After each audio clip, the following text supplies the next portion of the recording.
La escalera al cielo 13. Falsificación del faraón parte 1. La falsificación del nombre del faraón como medio para la fama y la fortuna no es infrecuente en el comercio y las artes, en la ciencia y en las antigüedades. Cuando se expone, puede causar pérdida y vergüenza. Cuando se sostiene, puede cambiar los registros de la historia. Esto, creemos, le ha sucedido a la Gran Pirámide y su presunto constructor, el faraón llamado Keops. El reexamen arqueológico sistemático y disciplinado de los sitios de pirámides que fueron excavados apresuradamente hace un siglo y medio, muchas veces por buscadores de tesoros, ha planteado numerosas preguntas con respecto a algunas de las conclusiones anteriores.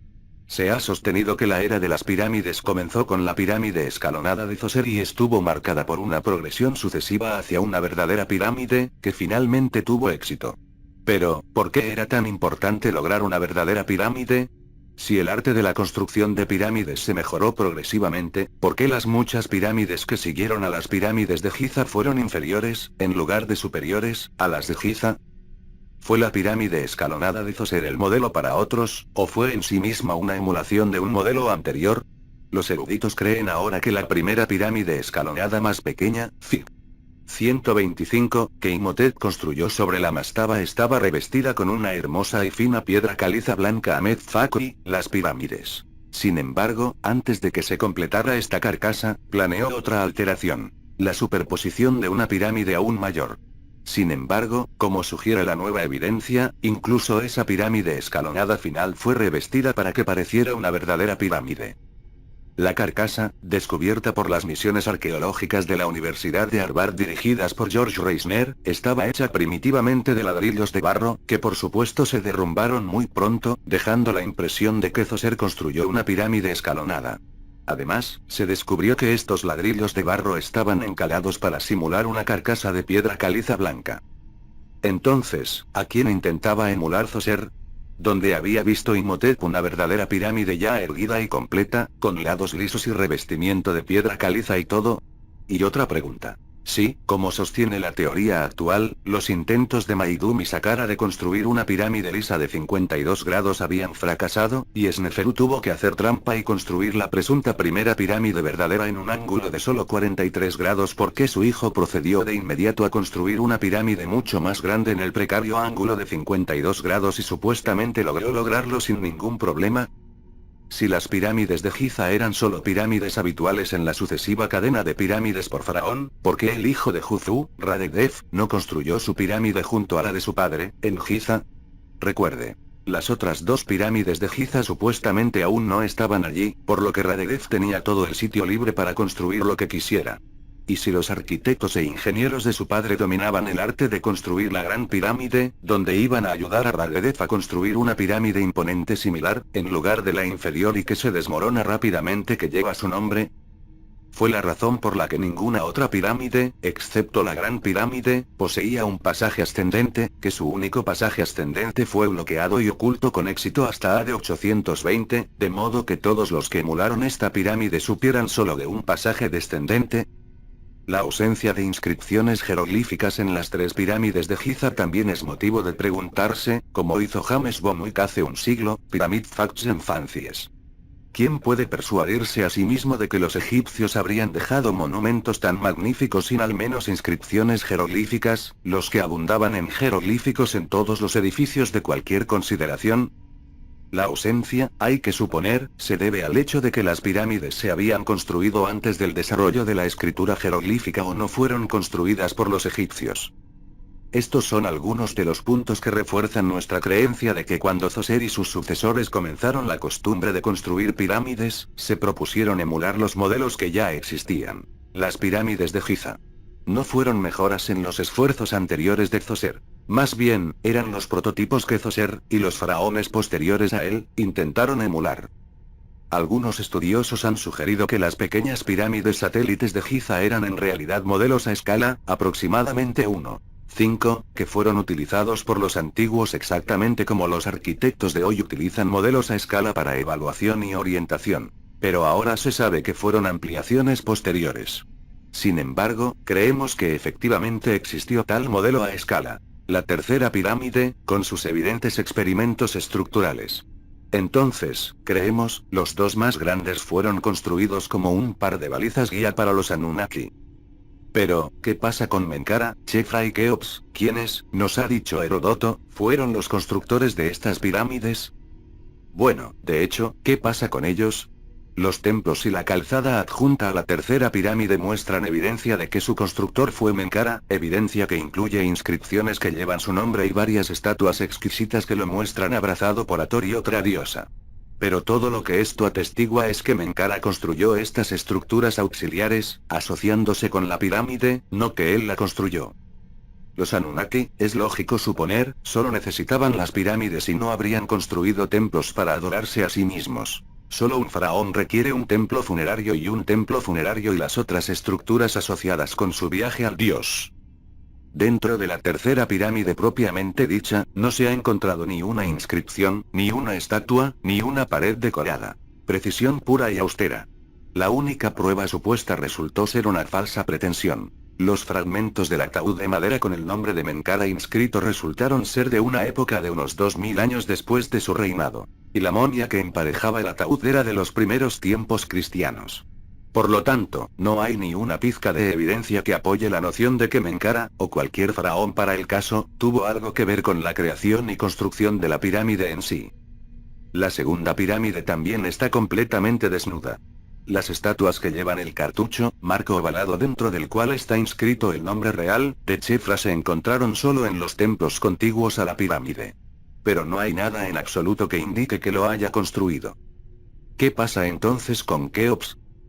Con una excepción, que expondremos como probable falsificación, la única afirmación de que él construyó la Gran Pirámide es informada por Heródoto, y, según sus escritos, por un historiador romano. Heródoto lo describió como un gobernante que esclavizó a su pueblo durante 30 años para construir la calzada y la pirámide. Sin embargo, según todos los demás relatos, Keops reinó solo durante 23 años. Si fuera un constructor tan grandioso, bendecido con el más grande de los arquitectos y albañiles, ¿dónde están sus otros monumentos? ¿Dónde están sus estatuas más grandes que la vida? No hay ninguno. Y por la ausencia de tales restos conmemorativos parecería que Keops fue un constructor muy pobre, no majestuoso. Pero tenía una idea brillante. Nuestra conjetura es que habiendo visto las cubiertas de adobe desmenuzado de las pirámides escalonadas, la pirámide derrumbada en Maigún, la curvatura apresurada de la primera pirámide de Sneferú, la inclinación incorrecta de la segunda pirámide de Sneferú, Khufu golpeó sobre una gran idea. Allí afuera, en Giza, había pirámides perfectas y tácitas. No podría pedirle permiso a Dios para adjuntar a uno de ellos los templos funerarios que requería su viaje al más allá. No hubo intrusión en la santidad de la pirámide en sí. Todos los templos, incluido el templo del valle en el que probablemente estaba enterrado Keops, estaban en el exterior, contiguos, pero ni siquiera tocando, la Gran Pirámide. Así, la Gran Pirámide se conoció como la de Keops. El sucesor de Keops, Radegdev, rechazó la idea de su padre y prefirió levantar su propia pirámide, como había hecho Sneferú. Pero, ¿por qué había ido al norte de Giza en lugar de colocar su santuario junto al de su padre? La explicación simple es que el promontorio de Giza ya estaba completamente ocupado por 3 pirámides antiguas más las estructuras satélites erigidas cerca por Keops. Al presenciar el fracaso de Radegdev, el siguiente faraón, Chefra, prefirió la solución de Keops. Cuando llegó el momento de necesitar una pirámide, no vio ningún daño en apropiarse de la segunda gran pirámide ya hecha, rodeándola con sus propios templos y satélites. Luego, Menkaura, su sucesor, se unió a la última pirámide disponible, la llamada tercera pirámide. Con las pirámides ya hechas así tomadas, los faraones que los siguieron se vieron obligados a obtener pirámides de la manera más difícil. Tratando de construirlas, como aquellos que habían intentado esto antes, Zoser, Sneferú, Radegdev, sus propios esfuerzos también terminaron con emulaciones inferiores de las 3 pirámides antiguas. A primera vista, nuestra sugerencia de que Keops, como los otros dos, no tuvo nada que ver con la construcción de la pirámide asociada con él puede parecer muy descabellada. Difícilmente es así. Como prueba, recurrimos al mismo Keops. Si Keops realmente había construido la Gran Pirámide fue una cuestión que comenzó a desconcertar a los egiptólogos serios hace más de un siglo y cuarto, cuando se descubrió el único objeto que mencionaba a Keops y lo conectaba con la pirámide. Sorprendentemente, afirmó que él no lo construyó. Ya existía cuando él reinaba. La evidencia condenatoria es una estela de piedra caliza, Fig. 141, que fue descubierta por Auguste Mariette en la década de 1850 en las ruinas del templo de Isis, cerca de la Gran Pirámide. Su inscripción identifica como un monumento autolaudatoria por Keops, erigido para conmemorar la restauración por él del templo de Isis y de imágenes y emblemas del dios ese, que Khufu encuentra dentro del templo en ruinas. Los primeros versos identifican inequívocamente a Keops por su cartucho. La apertura común, que invoca a Horus y proclama una larga vida para el rey, luego contiene declaraciones explosivas. Según la inscripción de esta estela, que se encuentra en el Museo de El Cairo, la Gran Pirámide ya estaba en pie cuando Khufu llegó a la escena. Su amante era la diosa Isis. Pertenecía a esta diosa y no a Keops. Además, la esfinge también, que se ha atribuido a Chefra, quien presumiblemente la construyó junto con la segunda pirámide, también ya estaba agachada en su ubicación actual. La continuación de la inscripción señala con precisión la posición de la esfinge y registra el hecho de que parte de ella fue dañada por un rayo, un daño perceptible hasta el día de hoy. Keops continúa afirmando en su inscripción que construyó una pirámide para la princesa en Utzen al lado del templo de la diosa. Los arqueólogos han encontrado evidencia independiente de que la más meridional de las tres pequeñas pirámides que flanquean la Gran Pirámide, la pequeña pirámide más cercana al templo de Isis, estaba de hecho dedicada a Enutzen, una esposa de Keops. Por tanto, todo en la inscripción coincide con los hechos conocidos. Pero la única afirmación de Keops sobre la construcción de pirámides es que él construyó la pirámide pequeña para la princesa. La Gran Pirámide, afirma, ya estaba allí, al igual que la Esfinge, y, por inferencia, también las otras dos pirámides. Este apoyo a nuestras teorías se refuerza aún más, como leemos en otra parte de la inscripción que la Gran Pirámide también se llamaba la montaña occidental de Hathor. Vive Horus Megdau. Al rey del Alto y Bajo Egipto, Keops, se le da la vida. Para su madre Isis, la Madre Divina, maestra de la montaña occidental de Hathor, hizo esto, escrito en una estela. Él le dio una nueva ofrenda sagrada. Construyó, ella, una casa, templo, de piedra, renovó los dioses que se encontraban en su templo. Hathor, recordaremos, era la dueña de la península del Sinaí. Si el pico más alto de la península era su montaña oriental, la Gran Pirámide era su montaña occidental, las dos actuando como anclas para el corredor de aterrizaje. Esta estela del inventario, como llegó a ser llamada, tiene todas las marcas de autenticidad. Sin embargo, los estudiosos en el momento de su descubrimiento, y muchos desde entonces, no han podido reconciliarse con sus inevitables conclusiones. No dispuestos a alterar toda la estructura de la piramidología, proclamaron que la estela del inventario era una falsificación, una inscripción hecha mucho después de la muerte de Keops para citar a Selim Hassan, excavation Sat Giza, pero invocando su nombre para respaldar alguna afirmación ficticia de los sacerdotes locales. James H. Breasted, cuyo Ancient Records of Egypt es el trabajo estándar sobre las inscripciones del Antiguo Egipto, escribió en 1906 que, las referencias a la Esfinge, y el así llamado templo al lado en la época de Khufu, han hecho de este monumento desde el principio un objeto de gran interés. Estas referencias serían de la mayor importancia si el monumento fuera contemporáneo de Khufu. Pero las evidencias ortográficas de su fecha tardía son enteramente concluyentes. No estaba de acuerdo con Gastón Maspero, un destacado egiptólogo de la época, que había sugerido anteriormente que la estela, si bien de ortografía tardía, era una copia de un original anterior y auténtico. A pesar de las dudas, Breasted incluyó la inscripción entre los registros de la Cuarta Dinastía. Y Maspero, cuando escribió su exhaustiva El amanecer de la civilización en 1920, aceptó el contenido de la estela del inventario como datos fácticos sobre la vida y las actividades de Keops. ¿Por qué entonces la renuencia a llamar auténtico al artefacto?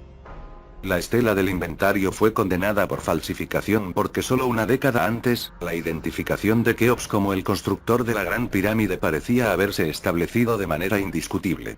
La evidencia aparentemente concluyente fueron marcas en pintura roja, descubiertas en cámaras selladas sobre la cámara del rey, que podrían interpretarse como marcas de albañiles hechas en el 18º año del reinado de Keops, Fig.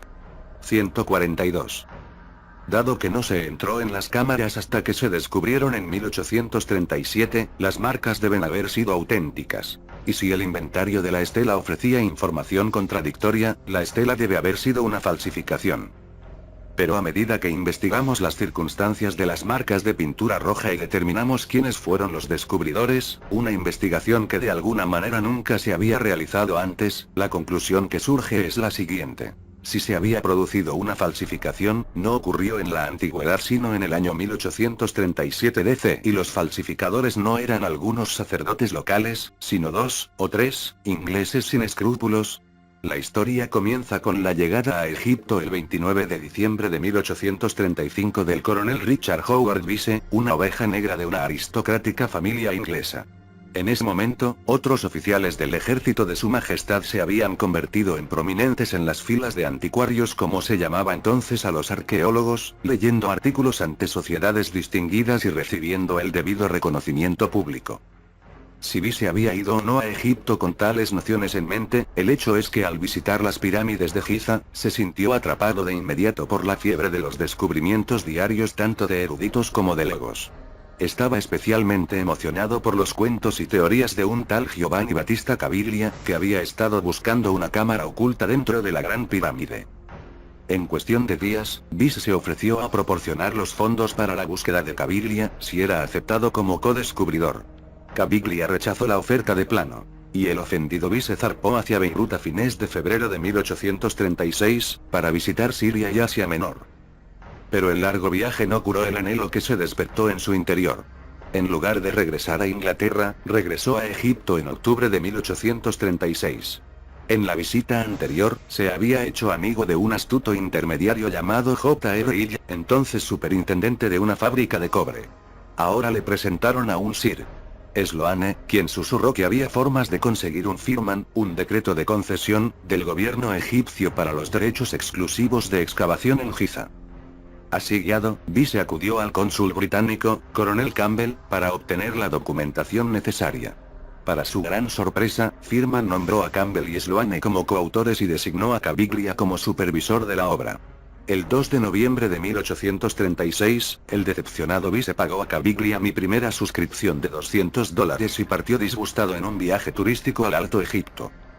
Como relata Bisse en sus operaciones llevadas a cabo en las pirámides de Gizeh en 1837, regresó a Giza el 24 de enero de 1837, extremadamente ansioso por ver qué progreso se había logrado.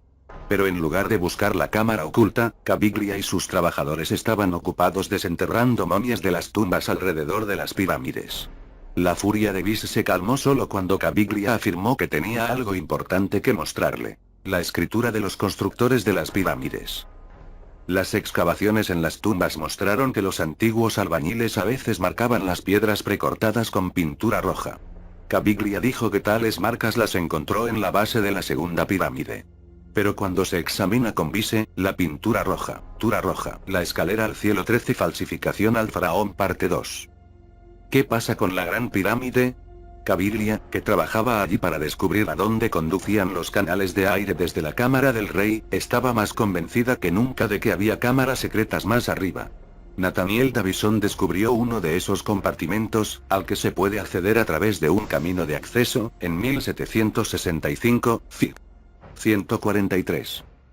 Bisse exigió que el trabajo se concentrara allí. Se sintió consternado al descubrir que Caviglia y Campbell estaban más interesados en encontrar momias, algo que todos los museos deseaban en ese momento. Caviglia incluso había llegado a nombrar una gran tumba que había encontrado tumba de Campbell. Decidido a ejecutar su propio espectáculo, Bisse se mudó de El Cairo al sitio de las pirámides. Naturalmente, deseaba hacer algunos descubrimientos antes de regresar a Inglaterra, admitió en su diario el 27 de enero de 1837. A un gran costo para su familia, ahora se había ido por más de un año. En las semanas siguientes, la brecha con Caviglia se amplió cuando Bisse le lanzó varias acusaciones. El 11 de febrero, los dos tuvieron una violenta discusión. El día 12, Caviglia hizo importantes descubrimientos en la tumba de Campbell. Un sarcófago con jeroglíficos y marcas de pintura roja de los albañiles en las paredes de piedra de la tumba. El día 13, Bisse despidió sumariamente a Caviglia y le ordenó que se retirara del lugar. Caviglia regresó solo una vez, el día 15, para recoger sus pertenencias. Durante años a partir de entonces, hizo acusaciones deshonrosas contra Bisse, cuya naturaleza las crónicas de Bisse no se preocupan por detallar. ¿Fue la disputa un desacuerdo genuino, o Vise trajo las cosas artificialmente a un punto crítico para sacar a Caviglia del sitio? Resultó que Vise entró en secreto en la Gran Pirámide la noche del 12 de febrero, acompañado por un tal John Perrin, un ingeniero del Departamento de Obras Públicas de Egipto y aficionado a la egiptología, a quien Vise conoció a través del ingenioso señor Hill.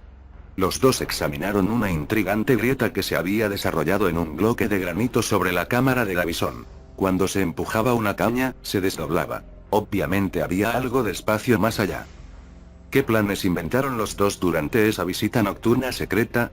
Solo podemos adivinar a partir de eventos futuros. Los hechos son que Vise despidió a Caviglia a la mañana siguiente y puso a Perrin en su nómina. En su diario, Vise confió: estoy decidido a continuar con las excavaciones sobre el techo de la cámara de Davison, donde espero encontrar un apartamento sepulcral. A medida que Vise invirtió más hombres y dinero en esta búsqueda, la realeza y otros dignatarios vinieron a inspeccionar los hallazgos en la tumba de Campbell. Había pocas novedades que Vise pudiera mostrarles dentro de la pirámide. Frustrado, Vise ordenó a sus hombres que perforaran el hombro de la esfinge, con la esperanza de encontrar las marcas de sus albañiles. Sin éxito, volvió a centrar su atención en la cámara oculta. A mediados de marzo, Vise se enfrentó a un nuevo problema.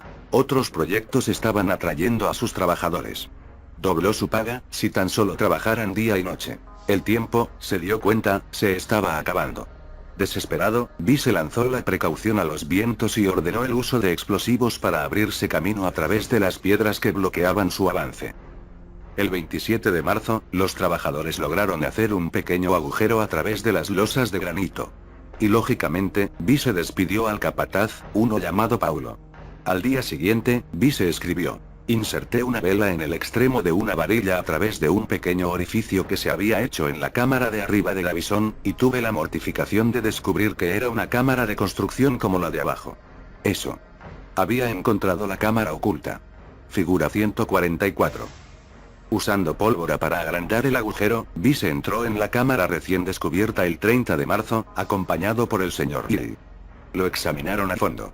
Estaba cerrado herméticamente, sin apertura alguna. Su piso consistía en el lado rugoso de las grandes losas de granito que formaban el techo de la cámara de Davison debajo. Un sedimento negro se distribuyó por igual por todo el suelo, mostrando cada paso. La naturaleza de este polvo negro, que se acumuló hasta cierta profundidad, nunca se ha determinado. El techo estaba bellamente pulido y tenía las mejores juntas. Estaba claro que nunca antes se había entrado en la cámara. Sin embargo, no contenía sarcófago ni tesoro. Estaba desnudo, completamente vacío. Vise ordenó que se agrandara el agujero y envió un mensaje al cónsul británico anunciando que había nombrado al nuevo compartimento cámara de Wellington. Por la tarde, habiendo llegado el señor Perrin y el señor Marsh, entramos en la cámara de Wellington y tomamos varias medidas, y al hacerlo encontramos las marcas de la cantera. ¡Qué golpe de suerte tan repentino!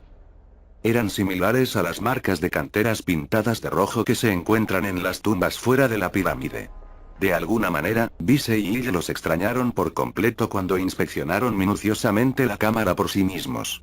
Pero junto con el señor Perrin y el señor Marsh, un ingeniero civil que estuvo presente por invitación de Perrin, hubo 4 testigos del descubrimiento único. El hecho de que la cámara de Wellington fuera casi idéntica a la de Davison llevó a Vise a sospechar que había otra cámara encima. Sin ninguna razón, Vise despidió el 4 de abril al capataz restante, uno llamado Giacchino. El 14 de abril, el cónsul británico y el cónsul general austríaco visitaron el lugar. Solicitaron que se hicieran copias de las marcas de los albañiles. Vise puso a trabajar a Perrin y Marsh, pero les indicó que copiaran primero las marcas descubiertas anteriormente en la tumba de Campbell. Los únicos dentro de la gran pirámide de alguna manera podían esperar. Con un uso generoso de pólvora, el 25 de abril entraron al compartimiento sobre el de Wellington. Vise lo nombró en honor a Lord Nelson.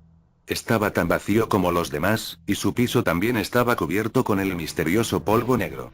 Vise informó que encontró varias marcas de canteras inscritas en rojo en los bloques, particularmente en el lado oeste.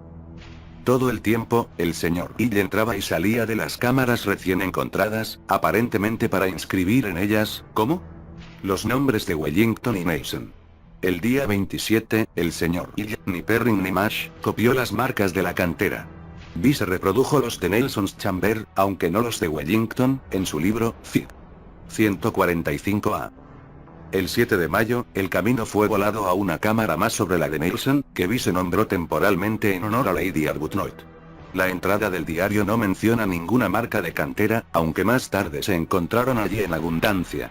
Lo sorprendente de las nuevas marcas fue que incluían cartuchos, que solo podían significar nombres reales, Cid. 145B, en abundancia. ¿Se ha encontrado Vice con el nombre escrito real del faraón que había construido la pirámide? El 18 de mayo, un Dr. Walney solicitó copias de los personajes encontrados en la Gran Pirámide, para enviarlos al señor Rossellini, un egiptólogo que se había especializado en el desciframiento de nombres reales. Vice rechazó la solicitud rotundamente. Al día siguiente, en compañía de Lord Arbuthnot, un señor Bretel y un señor Raven, Vice entró en la cámara de Lady Arbuthnot y los cuatro compararon los dibujos del señor y con las marcas de la cantera en la Gran Pirámide. Y luego firmamos una certificación de su exactitud. Poco después, entraron en la última cámara abovedada y se encontraron más marcas, incluido un cartucho real. Luego, Vice se dirigió a El Cairo y presentó las copias autenticadas de los escritos en las piedras a la embajada británica, para su envío oficial a Londres. Su trabajo estaba hecho. Encontró cámaras hasta entonces desconocidas, y demostró la identidad del constructor de la Gran Pirámide. Porque dentro de los cartuchos estaba escrito el nombre real Khufu. Todos los libros de texto han dado fe de este descubrimiento hasta el día de hoy. El impacto de los descubrimientos de Vice fue grande, y su aceptación asegurada, luego de que logró obtener rápidamente una confirmación de los expertos del Museo Británico de Londres. No está claro cuándo llegaron al museo los facsímiles hechos por el señor Erie y cuándo exactamente su análisis llegó a Vice. Pero hizo que la opinión del museo, de la mano de su experto en jeroglíficos Samuel Birch, formara parte de su crónica del 27 de mayo de 1837. A primera vista, el largo análisis confirmó las expectativas de Vice. Los nombres en los cartuchos podrían leerse como Khufu o variaciones de los mismos. Tal como había escrito Heródoto, Keops fue el constructor de la Gran Pirámide. Pero en la emoción que, comprensiblemente, siguió, se prestó poca atención a los muchos sí pero en opinión del museo. También contenía la pista que nos indicó la falsificación. El torpe error del falsificador. Para empezar, el señor Birch estaba incómodo con la ortografía y la escritura de las muchas marcas. Los símbolos o jeroglíficos trazados en rojo por el escultor o albañil sobre las piedras de las cámaras de la Gran Pirámide son aparentemente marcas de cantera, observó en su párrafo inicial. Inmediatamente siguió la calificación. Aunque no son muy legibles, debido a que han sido escritos en caracteres semihieráticos o lineales jeroglíficos, poseen puntos de considerable interés. Lo que desconcertó al señor Birch fue que las marcas presumiblemente del comienzo de la cuarta dinastía se hicieron en una escritura que comenzó a aparecer solo siglos después. Con origen en pictografías, imágenes escritas, la escritura de símbolos jeroglíficos requería una gran habilidad y un largo entrenamiento. Así, con el tiempo, en las transacciones comerciales, entró en uso una escritura más rápida, más simple y más lineal denominada hierática. Los símbolos jeroglíficos descubiertos por Vice pertenecían a otro periodo. También eran muy indistintos y el señor Birch tuvo grandes dificultades para leerlos. El significado de los jeroglíficos que siguen al prenomen en la misma mano lineal que el cartucho no es muy obvio, los símbolos que siguen al nombre son muy indistintos.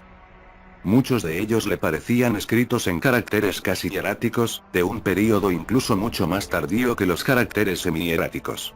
Algunos de los símbolos eran muy inusuales, nunca se vieron en ninguna otra inscripción en Egipto. El cartucho de Supis Keops, escribió, va seguido de un jeroglífico al que sería difícil encontrar un paralelo. Otros símbolos eran igualmente difíciles de resolver. Birch también estaba desconcertado por una curiosa secuencia de símbolos en la cámara abovedada más alta, nombrada por Vice Cámara de Campbell. Allí, el símbolo jeroglífico de bueno, amable se usó como numeral, un uso nunca descubierto antes ni desde entonces. Se asumió que esos números inusualmente escritos significaban 18º año del reinado de Keops. No menos desconcertantes para él eran los símbolos que seguían al cartucho real y que estaban en la misma letra lineal que el cartucho. Supuso que deletreaban un título real, como poderoso en el Alto y el Bajo Egipto. La única similitud que pudo encontrar con esta fila de símbolos fue la de un título que aparece en el ataúd de la reina de Amasis del período saítico. No vio la necesidad de subrayar que el faraón Amasis había reinado en el siglo VI a.C., más de 2000 años después de Jufu. Quien embadurnó las marcas de pintura roja que informó Visi había empleado un método de escritura, lineal, guiones, semihieráticos y hieráticos, y títulos de varios períodos, pero ninguno de la época de Keops, y todos de períodos posteriores. Su escritor tampoco sabía leer demasiado. Muchos de sus jeroglíficos eran confusos, incompletos, fuera de lugar, empleados erróneamente o completamente desconocidos. Analizando estas inscripciones un año después, el principal egiptólogo alemán de la época, Karl Richard Lepsius, también quedó perplejo por el hecho de que las inscripciones fueron trazadas con un pincel en pintura roja en forma cursiva, tanto que se asemejan a signos hieráticos. Algunos de los jeroglíficos que siguen a los cartuchos, declaró, eran totalmente desconocidos y no puedo explicarlos. Volviendo al tema principal sobre el que se le pidió que diera una opinión. La identidad del faraón mencionado en las inscripciones. Birch lanzó una bomba. Había dos, y no solo uno, nombres reales dentro de la pirámide. ¿Era posible que dos reyes hubieran construido la misma pirámide? Y si es así, ¿quiénes eran? Los dos nombres reales que aparecen en las inscripciones, informó Samuel Birch, no eran desconocidos. Ya se habían encontrado en las tumbas de los funcionarios empleados por los monarcas de esa dinastía, es decir, la cuarta dinastía a cuyos faraones se atribuían las pirámides de Giza.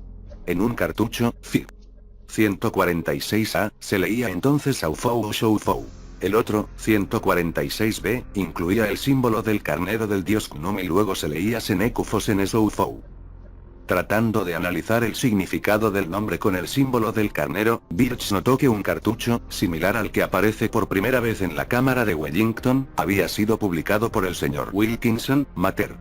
Jeroglífico, lámina de los reyes no colocados y también por el señor Rossellini, desgarrado. Y Táfuno, 3, que lee los elementos fonéticos de las que se compone Senesufo, cuyo nombre se supone por el señor Wilkinson para significar el hermano de Supis. Que un faraón podría haber completado una pirámide iniciada por su predecesor ha sido una teoría aceptada por los egiptólogos, como en el caso de la pirámide de Maidum. ¿No podría esto explicar dos nombres reales dentro de la misma pirámide? Quizás, pero ciertamente no en nuestro caso. La imposibilidad en el caso de la Gran Pirámide se debe a la ubicación de los distintos cartuchos, Fig. 147. El cartucho que se presume perteneció a la pirámide, el de Keops/Khufu, se encontró solo en la cámara abovedada más alta, la llamada Cámara de Campbell. Los varios cartuchos que deletreaban el segundo nombre, hoy en día se lee Khnumkuf, aparecieron en la Cámara de Wellington y en la Cámara de Lady Arbuthnot, no se inscribieron cartuchos en la Cámara de Mason. En otras palabras, las cámaras inferiores llevaban el nombre de un faraón que vivió y reinó después de Keops. Como no había forma de construir la pirámide excepto desde su base hacia arriba, la ubicación de los cartuchos significaba que Keops, que reinó antes que Chepren, completó una pirámide iniciada por un faraón que lo sucedió. Eso, por supuesto, no fue posible. Aceptando que los dos nombres podrían haber representado lo que las antiguas listas de reyes habían llamado Supis I, Keops, y Supis II, Chepren, Birch traté de resolver el problema preguntándose si ambos nombres, de alguna manera, pertenecían solo a Keops. Uno como su nombre real, el otro como su prenomen. Pero su conclusión final fue que la presencia de este, segundo, nombre, como una marca de cantera, en la Gran Pirámide, es una vergüenza adicional además de las otras características embarazosas de las inscripciones. El problema del segundo nombre aún estaba sin resolver cuando el egiptólogo más conocido de Inglaterra, Flinders Petrie, pasó meses midiendo las pirámides medio siglo después. La teoría más destructiva sobre este rey, Khnumkuf, es que es idéntico a Keops, escribió Petrie en las pirámides y templos de Gizeh. Dando las muchas razones expresadas por entonces por otros egiptólogos en contra de tal teoría. Petrie demostró que, por diversas razones, los dos nombres pertenecían a dos reyes distintos. Entonces, ¿por qué aparecieron ambos nombres dentro de la Gran Pirámide en los lugares en los que lo hicieron? Petrie creía que la única explicación plausible sería que Keops y Chepren eran corregentes, reinando juntos. Dado que no se ha encontrado evidencia para apoyar la teoría de Petrie, Gastón Maspero escribió casi un siglo después del descubrimiento de Bise que la existencia de los dos cartuchos Khufu y Knem Khufu en los mismos monumentos ha causado mucha vergüenza a los egiptólogos del amanecer de la civilización. El problema, a pesar de todas las soluciones sugeridas, sigue siendo embarazoso. Pero creemos que se puede ofrecer una solución, si dejamos de atribuir las inscripciones a los antiguos masones y empezamos a examinar los hechos. Las pirámides de Giza son únicas, entre otras cosas, por la ausencia total de cualquier decoración o inscripción dentro de ellas, con la destacada excepción de las inscripciones encontradas por Bise. ¿Por qué la excepción? Si los albañiles no sintieron ningún reparo en pintar con pintura roja inscripciones en los bloques de piedra escondidos en los compartimentos sobre la cámara del rey, ¿por qué no se encontraron absolutamente tales inscripciones en el primer compartimento, el descubierto por Davison en 1765? Pero solo en los compartimentos encontrados por Bise. Además de las inscripciones informadas por Bise, se han encontrado en los distintos compartimentos marcas de verdaderos albañiles. Líneas de posicionamiento y flechas. Todos están dibujados como cabría esperar, con el lado derecho hacia arriba. Porque cuando fueron dibujados, el compartimiento en el que trabajaban los albañiles aún no estaba techado. Podían levantarse, moverse y trazar las marcas sin estorbo. Pero todas las inscripciones, dibujadas sobre y alrededor de las marcas de los albañiles, FIC 145, están al revés o verticales, como si quien las dibujara tuviera que agacharse o agacharse dentro de los compartimentos bajos. Su altura variaba de 1 pie y 4 pulgadas a 4 pies y 5 pulgadas en la cámara de Lady Arbuthnot, de 2 pies y 2 pulgadas a 3 pies y 8 pulgadas en la cámara de Wellington. Los cartuchos y títulos reales pintados en las paredes de los compartimentos eran imprecisos, toscos y extra grandes. La mayoría de los cartuchos medían entre 2,5 y 3 pies de largo y alrededor de 1 pie de ancho, a veces ocupaban la mayor parte de la cara del bloque de piedra en el que estaban pintados, como si el inscriptor hubiera necesitado todo el espacio que podía conseguir. Están en marcado contraste con la precisión, la delicadeza y el perfecto sentido de la proporción de los antiguos jeroglíficos egipcios, evidentes en las verdaderas marcas de los albañiles que se encuentran en esos mismos compartimentos. Con la excepción de unas pocas marcas en una esquina de la pared este en la cámara de Wellington, no se encontraron inscripciones en las paredes este de ninguna otra cámara. Tampoco se encontraron otros símbolos, aparte de las marcas originales de los albañiles, en ninguno de estos otros muros orientales, a excepción de unas pocas líneas sin sentido y un contorno parcial de un pájaro en el extremo este abovedado de la cámara de Campbell. Esto es extraño, especialmente si uno se da cuenta de que fue desde el lado este que Bise había hecho túneles y penetrado en estos compartimentos. ¿Anticiparon los antiguos albañiles que Bise penetraría a través de los muros orientales y se vieron obligados a no poner inscripciones en ellos? ¿O la ausencia de tales inscripciones sugiere que quien las pintó prefirió escribir en los muros intactos del norte, sur y oeste, en lugar de en los dañados muros este? En otras palabras, no se pueden resolver todos los acertijos, si asumimos que las inscripciones no se hicieron en la antigüedad, cuando se estaba construyendo la pirámide, sino solo después de que Bise se hubiera abierto camino en los compartimentos. La atmósfera que rodeó las operaciones de Bise en esos agitados días está bien descrita por el propio coronel. Se estaban haciendo grandes descubrimientos alrededor de las pirámides, pero no dentro de ellas. La tumba de Campbell, descubierta por el detestado Caviglia, no solo producía artefactos, sino también marcas de albañil y jeroglíficos en pintura roja. Bise estaba desesperado por lograr su propio descubrimiento. Finalmente, se abrió paso hacia cámaras hasta ahora desconocidas. Pero solo duplicaron una tras otra una cámara previamente descubierta, la de Davison, y estaban desnudas y vacías. ¿Qué podría mostrar por todo el esfuerzo y gasto? ¿Por qué sería honrado? ¿Por qué sería recordado? Sabemos por las crónicas de Bise que, de día, había enviado al señor Ig para inscribir las cámaras con los nombres del duque de Wellington y el almirante Nelson, héroes de las victorias sobre Napoleón. Por la noche, sospechamos, el señor Ig también entró en las cámaras para bautizar la pirámide con los cartuchos de su presunto constructor antiguo. Los dos nombres reales, señaló Birch en su opinión, ya se habían encontrado en las tumbas de los funcionarios empleados por los monarcas de esa dinastía bajo la cual se erigieron estas pirámides. Los artesanos del faraón seguramente conocían el nombre correcto de su rey. Pero en la década de 1830, la egiptología estaba todavía en su infancia. Y nadie podía decir todavía con certeza cuál era el diseño jeroglífico correcto del rey a quien Heródoto llamaba Keops. Y así fue, sospechamos, que el señor Ille probablemente solo, ciertamente de noche cuando todos los demás se habían ido, había entrado en las cámaras recién descubiertas. Usando la pintura roja imperativa, a la luz de las antorchas, agachándose en los compartimentos bajos, se esforzó por copiar los símbolos jeroglíficos de alguna fuente. Y dibujó en las paredes que estaban intactas lo que le parecieron marcas apropiadas. Terminó inscribiendo, en la cámara de Wellington como en la de Lady Arbuthnot, el nombre equivocado. Con las inscripciones de los nombres reales de la cuarta dinastía apareciendo en las tumbas que rodean las pirámides de Giza, ¿cuáles eran los cartuchos adecuados para ser inscritos por ella? Sin estudios en escritura jeroglífica, debe haber llevado consigo a la pirámide algún libro de consulta del que copiar los intrincados símbolos. El único libro mencionado repetidamente en las crónicas de Bise es Materia Hieroglífica de Sir John Gardner Wilkinson.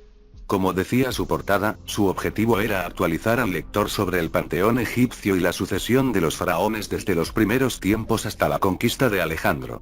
Publicado en 1828, 9 años antes del asalto de Bise a las pirámides, era un libro estándar para los egiptólogos ingleses. Birch había declarado en su informe, un cartucho, similar al que aparece por primera vez en la cámara de Wellington, había sido publicado por el señor Wilkinson Mater. Jeroglífico. Por lo tanto, tenemos una indicación clara de la fuente probable de la cartela inscrita por Ille en la primera cámara, la de Wellington, encontrada por Bise, Fig. 146b. Escalera al cielo 13. Falsificación al faraón parte 3. Habiendo buscado la materia hieroglífica de Wilkinson, podemos simpatizar con Bise y Ille. Su texto y presentación están desorganizados, y las láminas que reproducen los cartuchos son pequeñas, mal copiadas y mal impresas.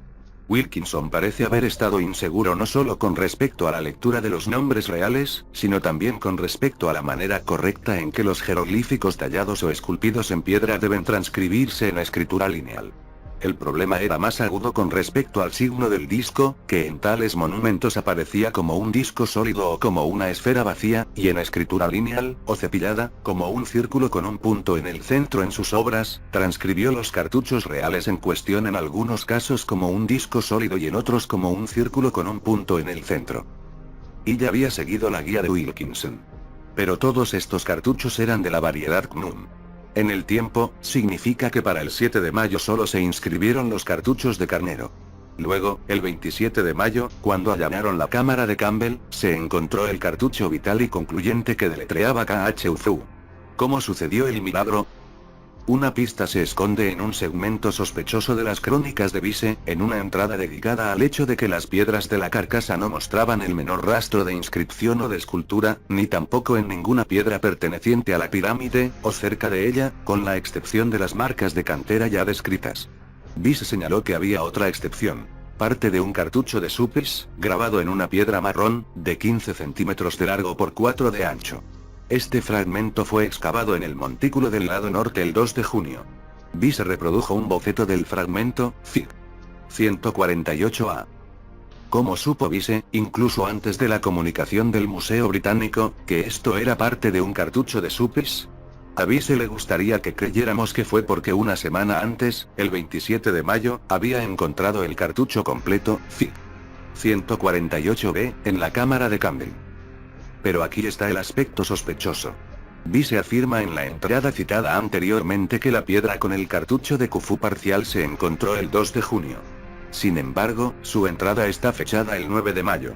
La manipulación de Bise de las fechas nos haría creer que el cartucho parcial encontrado fuera de la pirámide corroboró el hallazgo anterior del cartucho completo dentro de la pirámide. Pero las fechas sugieren que fue al revés. Bise ya se había dado cuenta el 9 de mayo, 18 días antes del descubrimiento de la cámara de Campbell, cómo tenía que ser el cartucho crucial. De alguna manera, el 9 de mayo, Bise y Ille se habían dado cuenta de que se habían perdido el nombre correcto de Keops. Esta comprensión podría explicar el frenético viaje diario de Bise y Ille al Cairo justo después del descubrimiento de la cámara de Lady Arbuthnot. ¿Por qué se habían ido cuando se les necesitaba tanto en las pirámides? No lo dicen las crónicas. Creemos que la bomba que los golpeó fue otro trabajo nuevo de Wilkinson, el de 3 volúmenes Modales y costumbres de los antiguos egipcios. Publicado en Londres a principios de ese año, 1837, debe haber llegado a El Cairo justo durante esos días dramáticos y tensos. Y, pulcra y claramente impresa para variar, reproducía en un capítulo sobre esculturas tempranas tanto el cartucho de carnero que Visey ya había copiado, como un cartucho nuevo, uno que Wilkinson leyó Shufu Supis Fig. 149. La nueva presentación de Wilkinson debe haber sorprendido a Visey, porque parecía haber cambiado de opinión con respecto al cartucho de Ariete, número 2 en su placa. Ahora lo leyó Numbakufu Chembes en lugar de Sensupis. Estos nombres, escribió, se encontraron inscritos en tumbas en las cercanías de la Gran Pirámide. Y fue en Cartelala donde percibimos Supis, o, como lo escriben los jeroglíficos, Shufu o Kufu, un nombre que se convierte fácilmente en Supis o Keops. Así que ese era el nombre correcto que tenía que inscribirse. Entonces, ¿para quién estaba el cartucho de carnero, su figura 2? Explicando las dificultades de identificación, Wilkinson admitió que no podía decidir si los dos primeros nombres aquí presentados son ambos de Supis, o si el segundo es del fundador de la otra pirámide. Con esta inquietante noticia, ¿qué iban a hacer Visey y ella? La narrativa de Wilkinson les dio una pista, que se apresuraron a seguir. Los dos nombres, escribió, vuelven a aparecer en el monte Sinaí. De manera algo inexacta, una falla común en su trabajo, Wilkinson se estaba refiriendo a inscripciones jeroglíficas que no se encuentran realmente en el monte Sinaí, sino en el área de las minas de turquesas del Sinaí. Las inscripciones se hicieron conocidas en esos años debido al voyaje del Arabie Petrie magníficamente ilustrado en el que León de Labor de Edlinad describía la península del Sinaí. Publicado en 1832, sus dibujos incluían reproducciones de monumentos e inscripciones en el wadi que conduce a la zona minera, Wadi Magara. Allí, faraón tras faraón grabaron en las rocas recuerdos de sus logros en la explotación de las minas contra los asiáticos merodeadores. Una de esas representaciones, Fig. 150, incluía los dos cartuchos de los que escribió Wilkinson. Visey y Hill deberían haber tenido pocas dificultades para encontrar una copia del viaje de Laborde en el Cairo de habla francesa. El dibujo en particular pareció responder a la duda de Wilkinson. El mismo faraón parecía tener dos nombres, uno con el símbolo del carnero y el otro que deletreaba Khufu. Por lo tanto, el 9 de mayo, Visey y Perrin se había enterado de que se necesitaba un cartucho más y cómo debía verse. Cuando irrumpieron en la cámara de Campbell el 27 de mayo, los tres debieron haberse preguntado, ¿a qué estamos esperando? Y así fue como apareció el cartucho definitivo final en la pared superior, Fig. 146A. La fama, si no la fortuna, estaba asegurada para Visey. El señor Hill, por su parte, no salió de la aventura con las manos vacías. ¿Qué tan seguros podemos estar de nuestras acusaciones, un siglo y medio después del evento? Bastante seguro. Porque, como la mayoría de los falsificadores, el señor Hill cometió, además de todas las demás vergüenzas, un grave error. Un error que ningún escriba antiguo podría haber cometido. Resultó que ambos libros fuente por los que siguió Visey, Materia hieroglífica de Wilkinson y luego Voyage de Laborde, contenían errores ortográficos. El equipo desprevenido incorporó los errores en las inscripciones de la pirámide. El propio Samuel Birch señaló en su informe que el jeroglífico de KH, la primera consonante del nombre Khufu, que es esfera, que representa pictóricamente un tamiz, aparece en la obra del señor Wilkinson sin distinción del disco solar. El jeroglífico KH tuvo que emplearse en todos los cartuchos, deletreando Knem Khuf, que estaban inscritos en las dos cámaras inferiores. Pero el símbolo de tamiz correcto no se utilizó ni una sola vez. En cambio, la consonante KH estaba representada por el símbolo del disco solar. Quienquiera que haya inscrito estos cartuchos cometió el mismo error que Wilkinson había cometido. Cuando Visey y Hill se apoderaron del libro de Laborde, su boceto no hizo más que profundizar el error. Los grabados rupestres representados por él incluían el cartucho Khufu a la derecha y Khnum Khuf a la izquierda. En ambos casos, de Laborde, que admitió ignorar los jeroglíficos y no intentó leer los símbolos, interpretó el signo KH como un círculo vacío, véase la figura 150. El símbolo KH estaba escrito correctamente en los grabados rupestres, como lo han verificado todas las autoridades académicas, a saber, Lepsius en Denkmaler, Kurtzete en Urkunden des Alten Reich y de Inscriptions of Sinai de Agardiner y T.E. Pet. De Laborde cometió otro error fatídico. Describió como una inscripción de faraón, con dos nombres reales, lo que eran en efecto dos inscripciones contiguas, en diferentes estilos de escritura, por dos faraones diferentes, como se ve claramente en la figura 151. Así, su descripción sirvió para realzar la noción de Vise y Ille de que el cartucho crucial de KHUFU debería estar inscrito en la cámara superior con el símbolo del disco solar, 146A.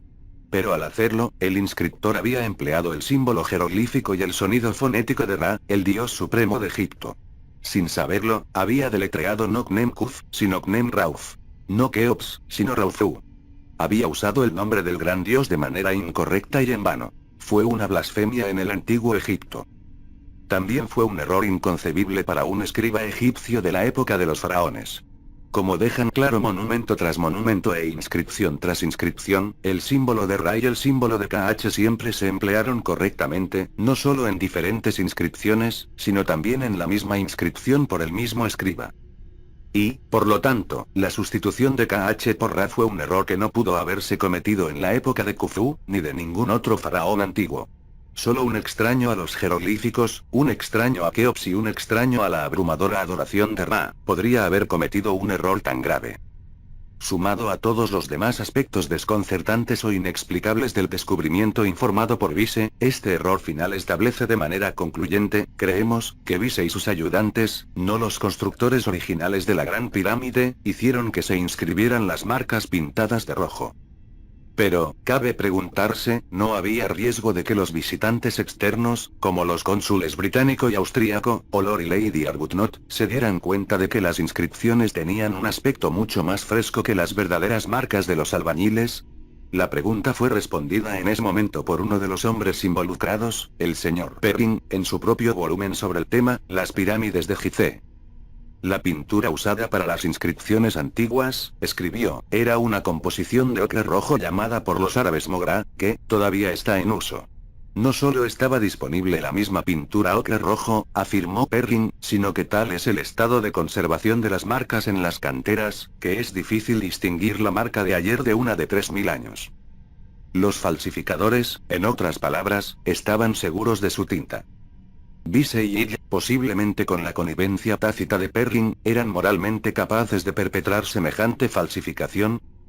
Las circunstancias en las que Vise se lanzó a esta aventura de descubrimiento, su tratamiento de Cabilia, la cronología de los acontecimientos, su determinación de obtener un hallazgo importante a medida que se acababa el tiempo y el dinero, revelan un personaje capaz de tal hazaña. En cuanto al señor Ille, a quien Vise agradece sin cesar en su prólogo, el hecho es que, habiendo sido empleado de una fábrica de cobre cuando conoció a Vise, terminó siendo dueño del Hotel Cairo cuando Vise salió de Egipto. Y en cuanto al señor Perrin, un ingeniero civil convertido en egiptólogo, bueno, dejemos que los sucesos posteriores hablen por sí mismos. Porque, animado por el éxito de una falsificación, el equipo de Vise intentó una y probablemente dos más. Todo el tiempo, mientras se realizaban los descubrimientos en la Gran Pirámide, Vise continuó sin entusiasmo el trabajo de Cabilia en y alrededor de las otras dos pirámides. Animado por su fama recién ganada por los descubrimientos de la Gran Pirámide, Vise decidió posponer su regreso a Inglaterra y, en cambio, realizar esfuerzos concertados para descubrir los secretos de las otras dos pirámides. Con la excepción de las marcas pintadas de rojo en las piedras, que los expertos del Cairo determinaron que eran de tumbas o estructuras fuera de las pirámides y no del interior de las pirámides, no se encontró nada de importancia en la segunda pirámide. Pero dentro de la tercera pirámide, los esfuerzos de Vise dieron sus frutos. A finales de julio de 1837, como hemos mencionado brevemente antes, sus trabajadores irrumpieron en su cámara sepulcral, encontrando allí un sarcófago de piedra bellamente decorado pero vacío, fig. 152. Las inscripciones árabes en las paredes y otras evidencias sugirieron que esta pirámide había sido muy frecuentada, las piedras del piso de sus cámaras y pasajes desgastadas y vidriadas por el constante paso y cambio de un concurso de personas. Sin embargo, en esta pirámide tan frecuentada, ya a pesar del cofre de piedra vacío, Vise logró encontrar pruebas de su constructor, una hazaña equivalente al descubrimiento dentro de la Gran Pirámide.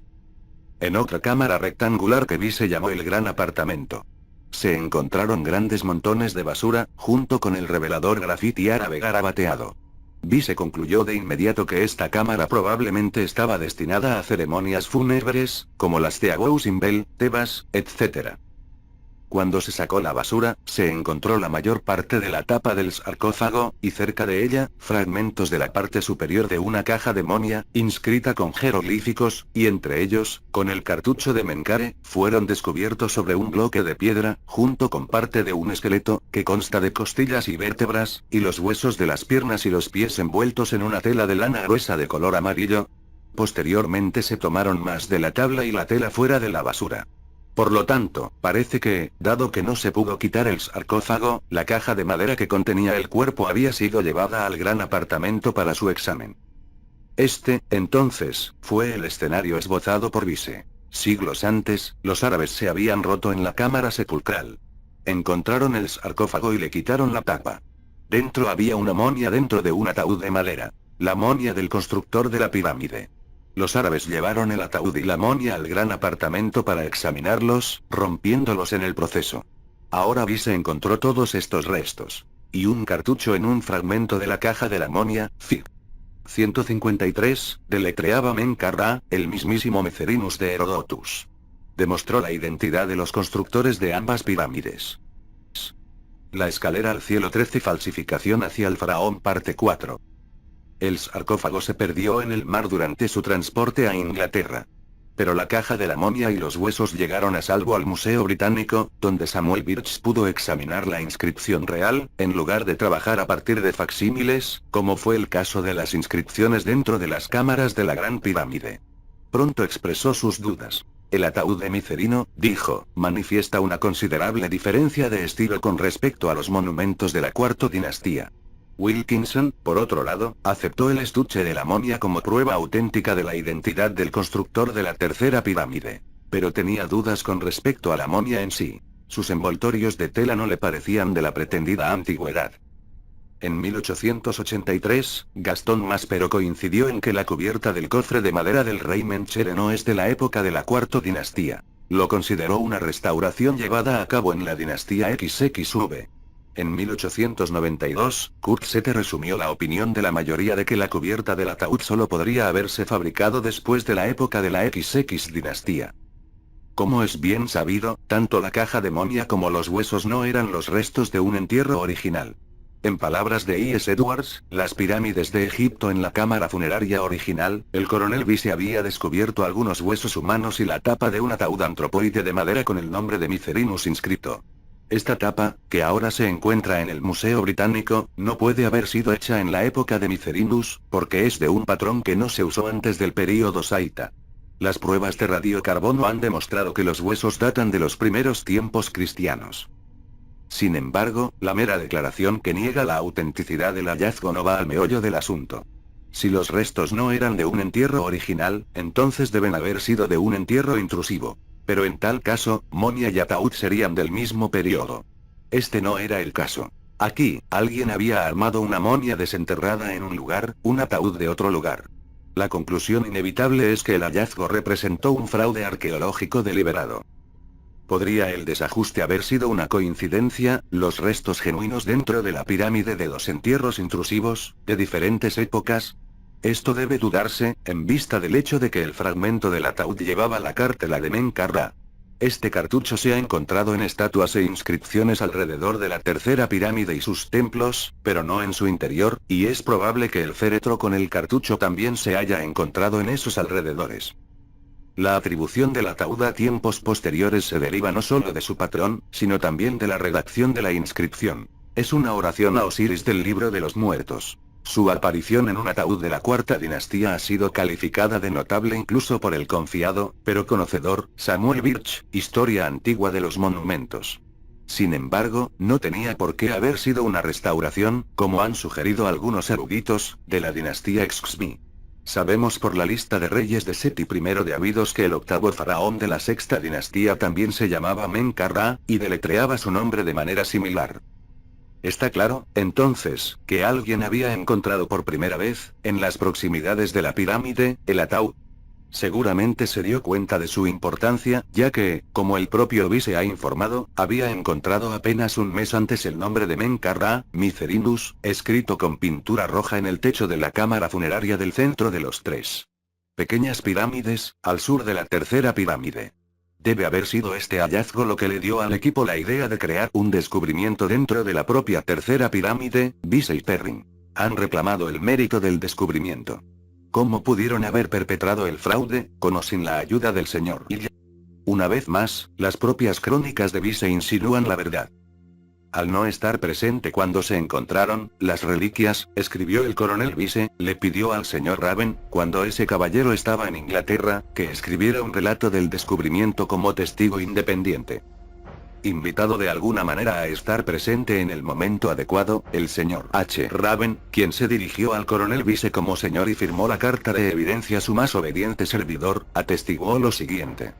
Al sacar la basura de la gran sala de entrada, después de que los hombres habían estado empleados allí varios días y habían avanzado cierta distancia hacia la esquina sureste, se descubrieron por primera vez algunos huesos en el fondo de la basura. Y los huesos restantes y partes del ataúd se descubrieron inmediatamente por completo. No se pudieron encontrar otras partes del ataúd o huesos en la habitación. Por lo tanto, hice volver a examinar cuidadosamente la basura, que había sido sacada previamente de la misma habitación, cuando se encontraron varios pedazos del ataúd y de la tela de momia. Pero en ninguna otra parte de la pirámide se descubrieron partes de ella, aunque se examinó minuciosamente cada lugar para que el ataúd fuera lo más completo posible. Ahora comprendemos mejor lo que había sucedido. Durante varios días, los obreros limpiaron la basura del apartamento grande y la amontonaron cerca. Aunque examinado cuidadosamente, no se encontró nada. Luego, el último día, como solo quedaba por limpiar la esquina sureste de la habitación, se descubrieron algunos huesos y fragmentos de un ataúd de madera.